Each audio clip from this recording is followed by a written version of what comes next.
Саламатсыңарбы? Манжаларыбыздын жардамы менен 9 жадыбалын үйрөнөбүз. Анда биринчи бармагыбызды жумабыз. Бул 9 жерде 1 деген. Биринчи бармагыбызды жумабыз, калган манжаларыбызды эсептесек 9 чыкты. 9 жерде 1 9 деген сөз.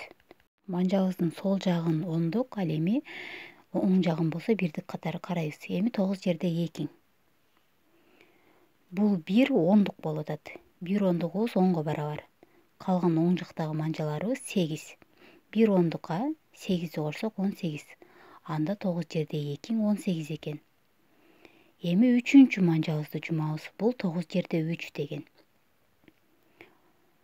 Колубуздун сол жагын карайбыз эми. Сол жагын карасак 2 турат. Бул 2 ондук. Ал эми оң жагын эсептей турган болсок 7 чыкты. Анда 9 жерде 3-үн 27. 4-түкүн карайбыз. Сол жагы 3 ондук. Ал эми оң жагы 6. 9 жерде 4-үн 36. 5-тики.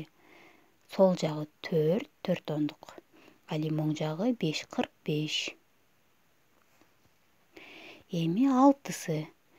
Жумулган манжабыздын сол жагы 5, оң жагы 6, 54. 7-ники 6, бул жагы 3, 63. 9 жерде 8'in бул жагыбыз 7, жумулган манжабыздын сол жагы. Ал эми оң жагы 2, 72.